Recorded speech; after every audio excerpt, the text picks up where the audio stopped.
Rosalía Lasso, quien siempre luchó por reparar esa injusticia histórica que es el olvido.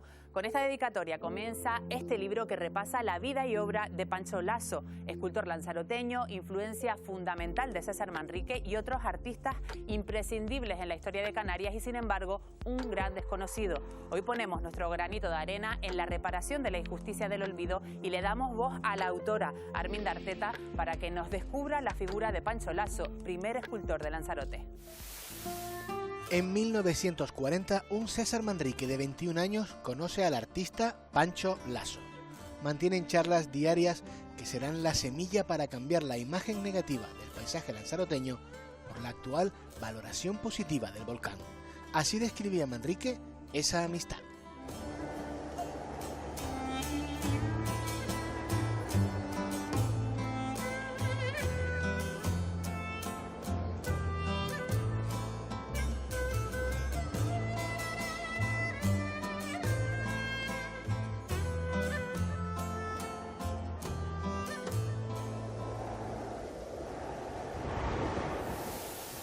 Arminda Arteta, eres historiadora del arte, bienvenida a Canarias Escultura. Muchas gracias.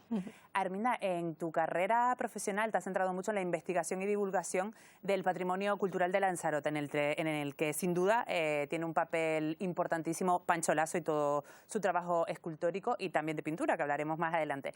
Él nació en 1904. ¿En qué contexto, qué Lanzarote era en la que se desarrolló su infancia? Pues meter en 1904 en Arrecife, ¿no? Pues era todavía una isla eminentemente agraria, dedicada al sector primario, la pesca incipiente en ese momento, la agricultura, pero sometido a unas cíclicas sequías que obligaban irremediablemente a la inmigración, ¿no? Es decir, un contexto de una isla absolutamente marginal también y eminentemente pobre, ¿no? Muy mal comunicada y donde desde luego el arte pues o era inexistente o jugaba un papel tremendamente minoritario. Además, él, hijo de una familia numerosa, como no podía ser en esa época, y bueno, nada hacía presagiar realmente pues que hubiese un espíritu artístico en este joven, ¿no? En este niño.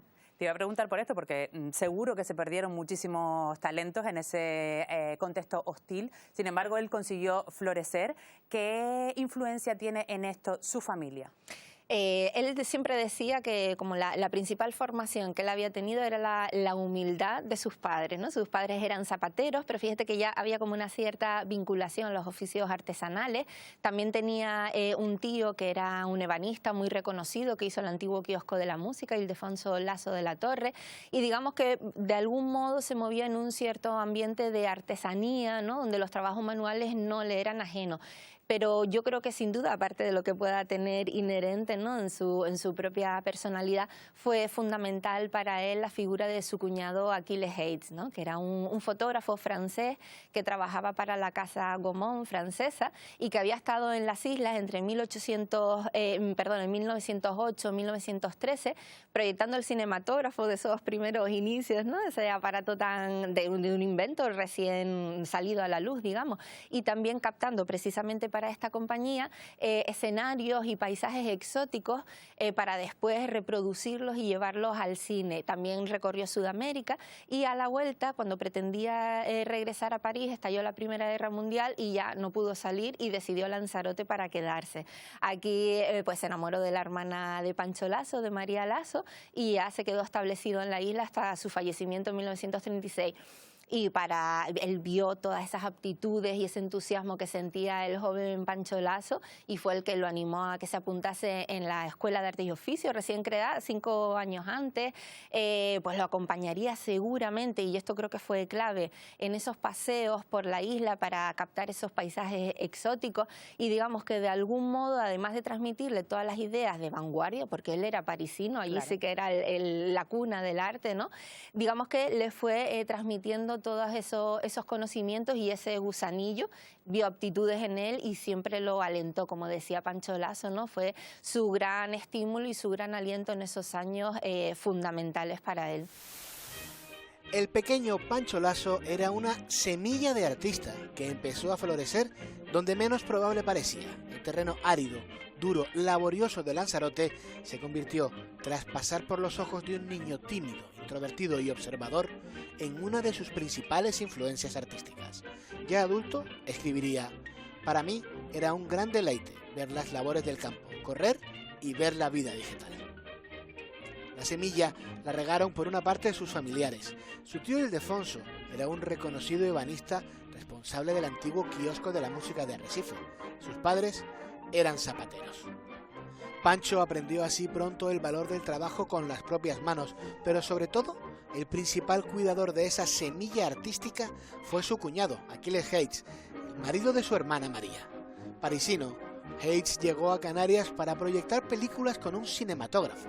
Cosmopolita y sobre todo, en palabras de Pancho, hombre culto y bueno, Hayes pasó por Sudamérica antes de volver a Canarias para fundar su estudio de fotografía artística Velox.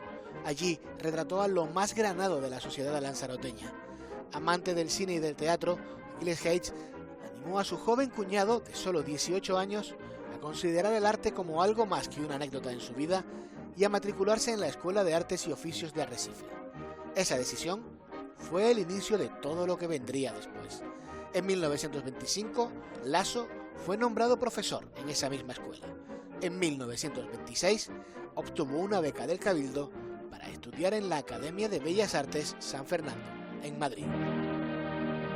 Con esa mirada alentada por su cuñado, con algo de formación en esa Escuela de Artes y Oficios, consigue una beca, una pensión del Cabildo de Lanzarote para irse a Madrid. ¿Qué hizo a su llegada? Después de hacer una exposición precisamente en el taller fotográfico de su cuñado, la sociedad, la intelectualidad, ¿no? La gente que tenía un nivel superior, digamos, vio desde luego esas capacidades artísticas que él tenía y por primera vez decidieron becar a un estudiante para que pudiera ir a Madrid. Fue el primer artista becado por el Cabildo Insular, ¿no? Y en 1926 emprendió el viaje hacia Madrid con una mochila muy ligera, ¿no? Con escasísimos conocimientos técnicos, con toda la ilusión del mundo, eso sí, y con el gran agobio. Como recuerda él, hay unas memorias maravillosas que escribió en los años 60 y decía que, bueno, él era una persona muy introvertida, ¿no? Muy tímida, muy observadora, y decía que casi sin formación de repente llegó a aquella efervescencia cultural que era el Madrid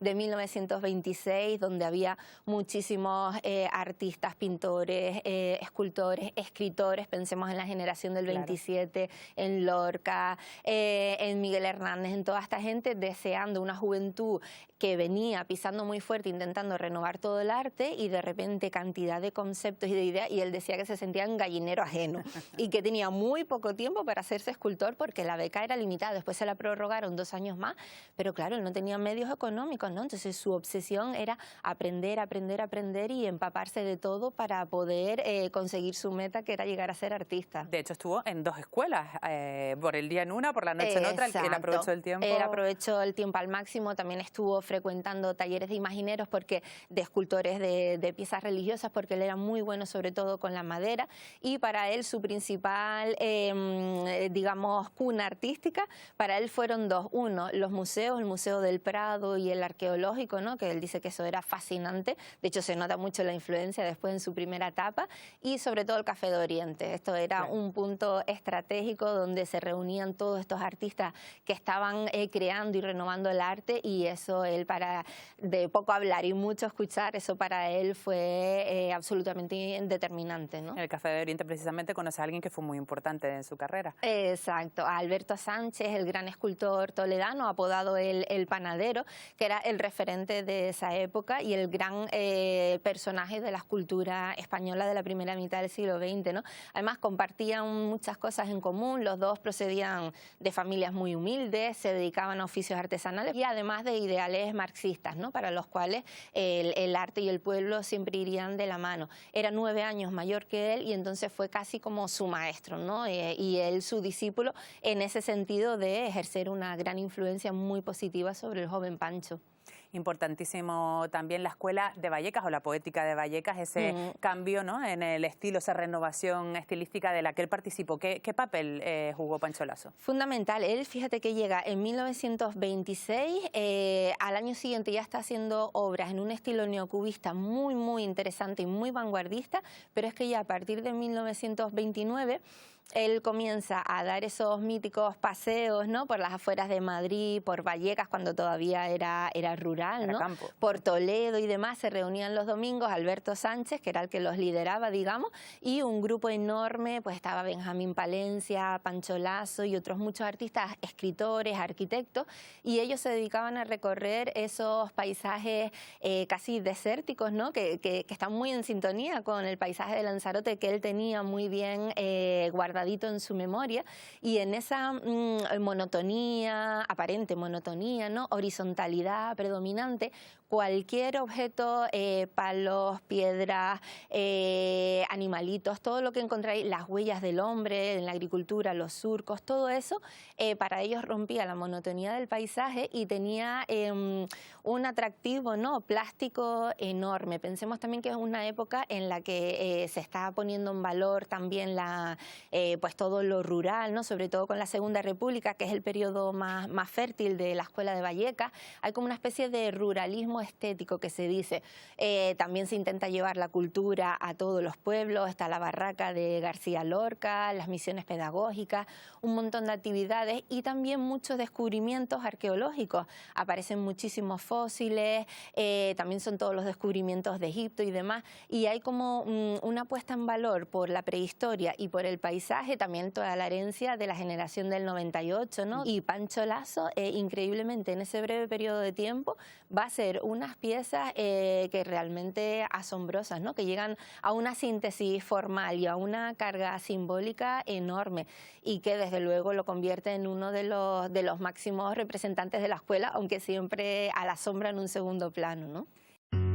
La idea era renovar el arte español con los conceptos vanguardísticos que llegaban desde Europa sin renunciar a aquello genuino que hace y define en buena medida a cada país, su territorio, su geografía, tanto si la tierra es árida como si la vegetación es frondosa. Con este ideario, el pintor Benjamín Palencia y el escultor Alberto Sánchez en 1927 crean lo que posteriormente se llamaría la Escuela de Vallecas. El nombre lo tomarían porque los artistas paseaban en busca de inspiración y reflexión por el extrarradio de Madrid y fueron conformando un grupo interesado por un arte que pusiera en diálogo lo aprendido con Velázquez y el Greco o Cervantes con el nuevo fauvismo, el cubismo o el surrealismo de los años 30. Pancho Lasso entabla amistad con Alberto Sánchez y se sumerge de lleno en esta enseñanza que también se daba en Gran Canaria, en la escuela de Luján Pérez, donde la crítica, el aprendizaje continuo de maestros y alumnos era la máxima para artistas como Plácido Fleitas o el que fuera el director de la misma, Felo Monzón. Un arte comprometido social y políticamente con la identidad canaria, el emergente entonces indigenismo que exaltaba aquello que era originario. De esta forma, para Lasso, el arte que proponía la Escuela de Vallecas no le era desconocido porque la exaltación de lo rural ya lo traía en su imaginario desde Lanzarote. Lasso era un pionero en ver la belleza del paisaje volcánico de su isla, poetizar lo que para muchos durante décadas era estéril y dotarlo de una carga simbólica. Unos pasos que seguirá el entonces joven César Manrique, que queda fascinado con el talento del escultor. Lasso crea una comunión perfecta entre la materia con la que está hecha la obra y la obra en sí misma. No existe material pobre ni de menor entidad, pues hasta una piedra volcánica de Lanzarote lleva dentro el sentir cultural de todo un pueblo, y es precisamente ese hecho el que hace que la obra sea única y universal. Y hablando también en este libro, hablabas de la importancia de la piedra, de tal vez hablar de Pancho Lasso como el primer artista que lleva lo telúrico en Canarias al arte, ¿no? Exacto, él le da un valor estético a la piedra tremendo, ¿no? Porque ve esas capacidades plásticas que tiene y demás. Y después hay una manera de componer en él, en este periodo vallecano, que es superponiendo piedras, que ya la historiadora Josefina Alix pues dijo que eso era un rasgo muy característico de él y que después aparece en otros muchos artistas, y que en la mente de Pancho quizá hundiera sus raíces en algunas composiciones arquitectónicas, etnográficas de Lanzarote, como son los taros, las chozas de pastores o de agricultores, que estaban construidas pues con piedras sin ningún tipo de argamasa, una sobre otra. También, por ejemplo, en los zocos de la Jeria, ¿no? En esos muros protectores para hacer frente al viento en la isla. Es decir, un elemento que está muy presente y que él, desde luego, pues va colocando eso también lo lleva al terreno del arte y que otros muchos artistas también van a reproducir dentro de ese mismo periodo. Además de lo estético, los orígenes de Lasso también están en los temas que elige para sus obras. ¿De dónde le viene el compromiso social que vemos en muchos de sus trabajos? Yo creo que, como decía antes, esos orígenes humildes, ¿no? Esa manera de afrontar la vida, siempre desde la humildad que le inculcaron sus padres, de ayudar a los demás. Y después todo ese ambiente también que encuentra en el Madrid de esa época, ¿no? Junto con estos artistas, Alberto Sánchez y demás, lo hicieron, pues eso, entender que el arte debía servir única y exclusivamente para estar al servicio del pueblo, ¿no? Para intentar educarlo, para intentar hacerlo disfrutar a través de sus imágenes.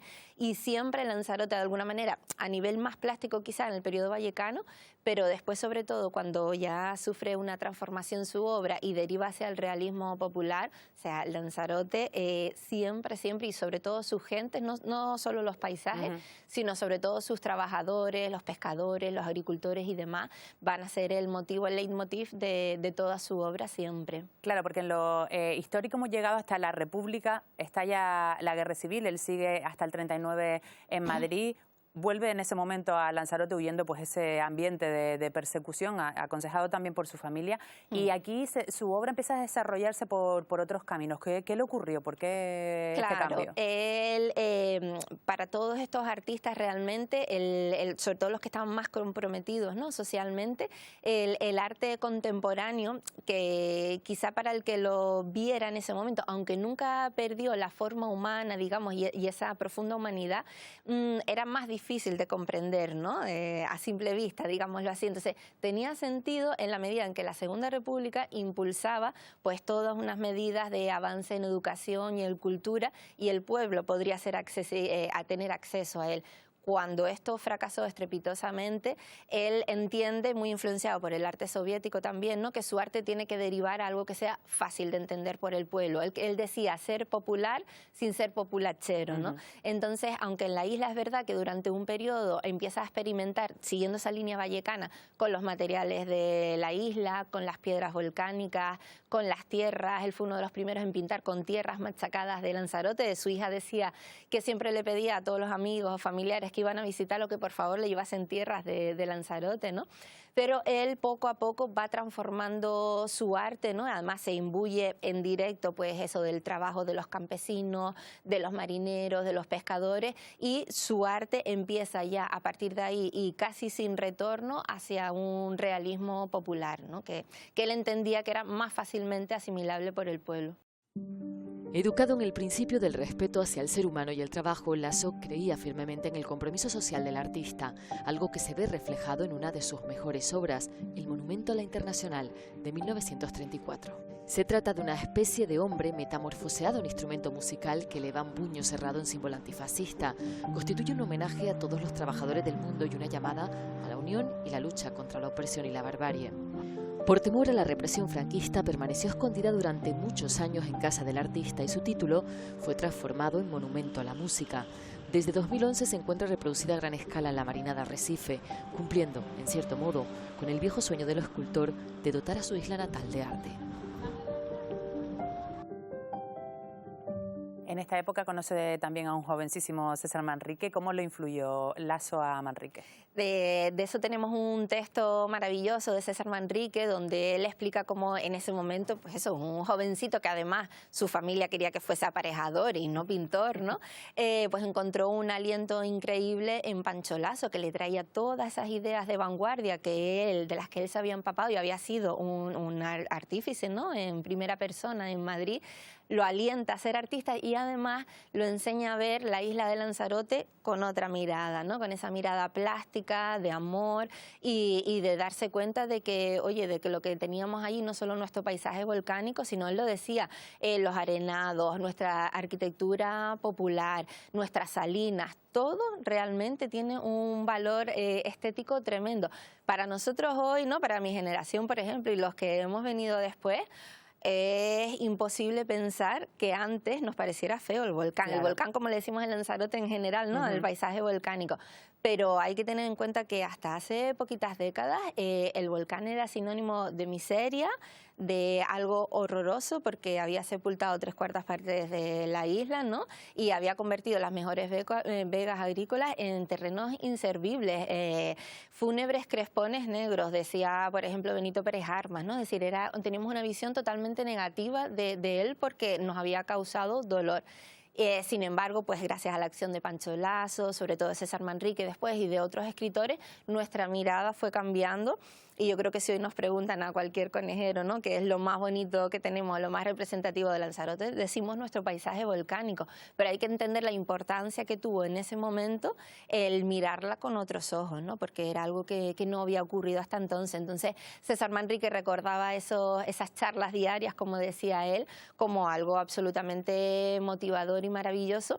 Incluso decían que habían tenido muchas ideas para proyectos conjuntos para la isla de Lanzarote, basándose en las propias propiedades del paisaje de la isla, ¿no?, en el material volcánico y demás. No sabemos realmente si eso llegó a materializarse de algún modo o a qué se refería, pero yo creo que fue una semillita por lo menos importante y un aliento que tuvo César Manrique en ese periodo, sin duda. Que una colada volcánica sea vista como una obra de arte, que se introduzca en lo cotidiano dándole total protagonismo o que un lienzo haga alusión directa a la lava de un volcán es algo que hoy vemos lleno de belleza y nos emociona. Al isleño lo conecta con sus raíces y al foráneo lo sumerge en un relato identitario único en el mundo. Estas premisas son máximas en el legado de César Manrique y en gran parte son fruto de su amistad con Pancho Lasso.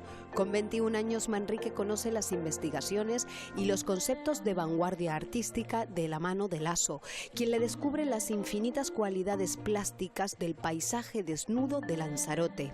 Las esculturas abstractas de piedra volcánica, la superposición de piedras, lo telúrico. Prueba de ello es el jardín de cactus, donde Manrique respeta los monolitos de lava existentes en el terreno, que además guardan mucha similitud con dibujos de Lasso. Pero no solo la lectura del paisaje será una influencia para los artistas, también el modo en el que Lasso eleva los usos, costumbres y oficios de los habitantes de Lanzarote. Ecos que se ven en artistas como Talló, que conjuga la isla y el territorio con los lenguajes de vanguardia. También existen ecos con obras de Plácido Fleitas, semejanza formal entre sus obras de los años 50 y las de Lasso anteriores a la Guerra Civil. Unos conceptos que se mantienen vivos. La mirada de Pancho Lasso continúa de forma directa e indirecta en artistas actuales, y no solo desde la estética artística, sino también desde el compromiso social y político, porque para Lasso no había duda, el arte puede mejorar la vida de las personas. Hablamos antes del contraste que vivió Lasso cuando llegó a Madrid desde Lanzarote. También tuvo que vivirlo cuando volvió de Madrid a Lanzarote de nuevo, ¿no? Sí, de hecho su hija nos contaba, ¿no?, que sobre todo su madre, la mujer de Pancho Lasso, era una mujer de origen húngaro, parisina, de una familia de músicos, una mujer muy culta que hablaba muchos idiomas, y decía que al principio, bueno, habían encontrado esa tranquilidad que necesitaban. De hecho, su hija, única hija, Rosalía, nació en Lanzarote en esos años, en el 41, pero que ya con el paso del tiempo, esa sociedad tan pequeña, ¿no?, donde él no podía tampoco desarrollar su arte ni nada, ya era un ambiente que les agobiaba demasiado, ¿no? Y él además con la esperanza de que la guerra siguiese otros rumbos, ¿no?, por la caída del nazismo en Alemania, el fascismo en Italia, pues decidieron volver a Madrid con la esperanza de poder retomar todo aquello que había dejado, ¿no? ¿Y con qué se encontró? ¿Y con qué se encontró? Pues se encontró con el desastre, ¿no?, con la represión. De hecho, fue encarcelado durante un mes por la colocación, parece ser, de una bandera republicana en el casino de Arrecife, porque él parece ser que había estimulado pues la creación de una célula del Partido Comunista en Lanzarote y demás. Solo estuvo un mes, pero digamos que un poco fue suficiente, ¿no?, para entender la complicada situación en la que estaba el país. Muchos amigos artistas habían muerto en el frente, la mayoría se había exiliado, y como dijo Agustín de la Hoz, él optó por el exilio interior, que es el más cruel de todos, ¿no? Entonces...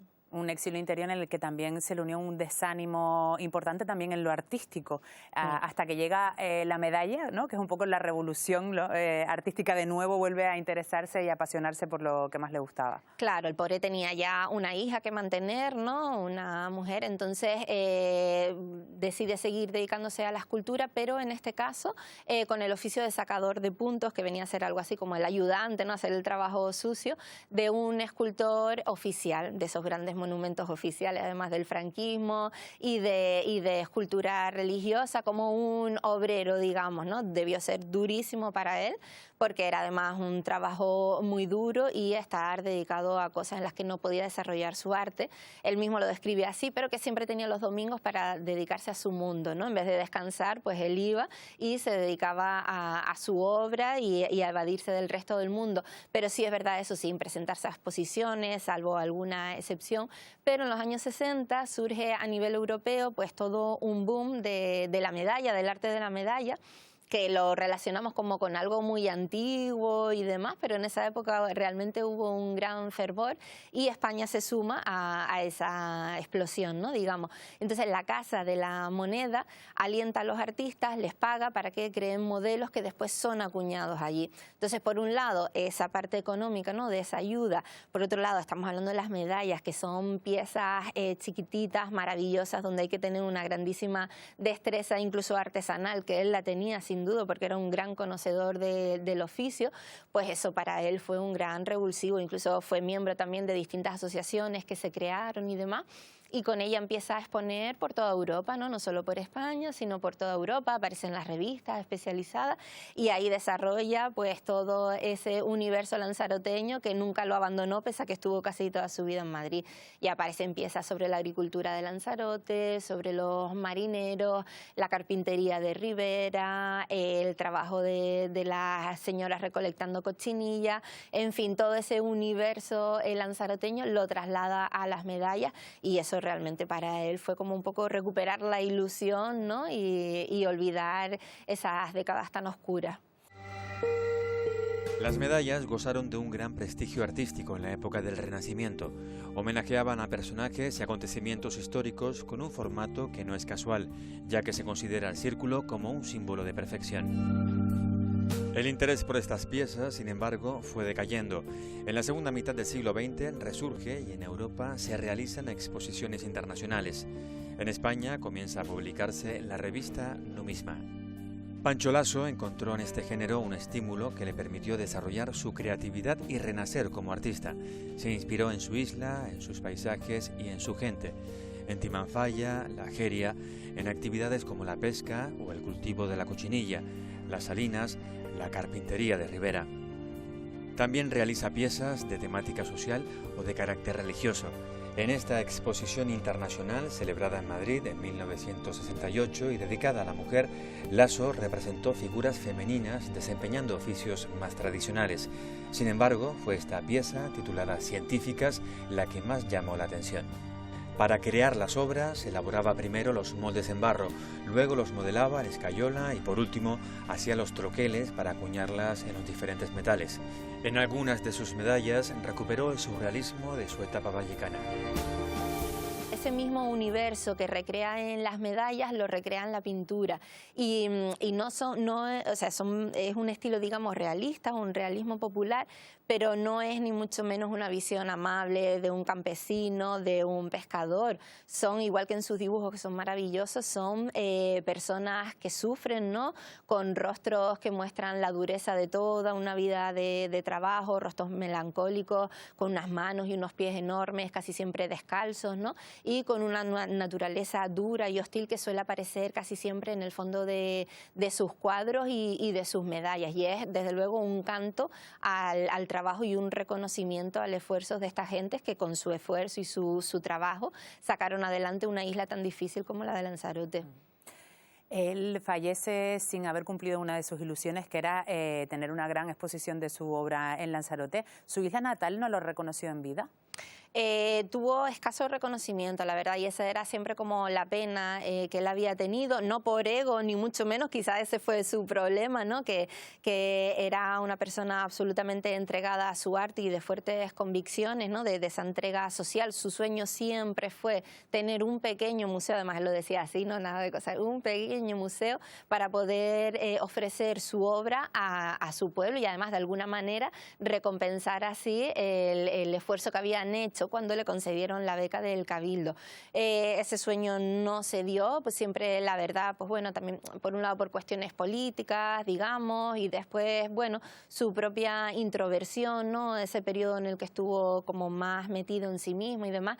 Y lo cierto es que cuando por fin el Cabildo decide organizarle una exposición antológica en 1973, en junio, él muere en enero, ¿no? Entonces no puede llegar a verlo, pero su hija, que siempre estuvo, Rosalía, luchando por intentar devolverle el papel que le correspondía, ¿no? Hizo mucho por el reconocimiento de su obra y afortunadamente, pues bueno, al menos se tiene una sala en el MIAC, en el Museo de Arte Contemporáneo, en el Castillo de San José, dedicada en exclusiva a él, y poquito a poco pues se va recuperando su figura, ¿no? Tienes un mensaje positivo, pero yo quería terminar con la frase con la que empezaba en el programa, que es el agradecimiento, la dedicatoria que tiene este libro, que es a Rosalía Lasso, quien siempre luchó por reparar esa injusticia histórica que es el olvido, y quería saber si tú crees que se ha reparado ya esa deuda o todavía no ha concluido. Yo creo que siempre se puede hacer más y creo que lo ideal realmente sería tener un museo, ¿no? Un espacio expositivo dedicado íntegramente a él. Sería fantástico también dedicado a su cuñado Aquiles Hayes y a su hermana María Lasso, que fue la primera retratista fotógrafa de Canarias, ¿no? Que también un personaje interesantísimo y muy querido por la sociedad de Lanzarote, y sería una manera bonita, yo creo, y se terminaría de reparar esa injusticia si pudiésemos tener un espacio, porque el Cabildo realmente tiene muchísima obra de él, ¿no? Pero que no puede ser toda expuesta por problemas de espacio, ¿no?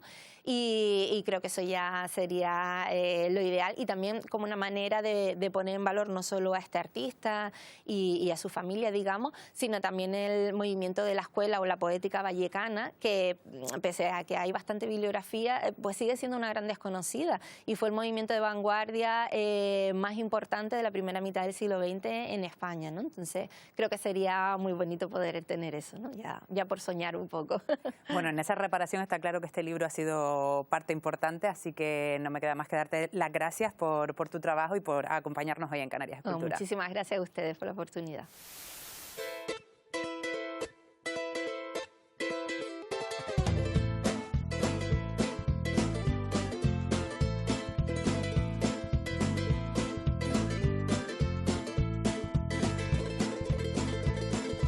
Gallote, muchacho joven. Cuando Pancho Alonso fue a Madrid, no era un niño, sino ya un gallote.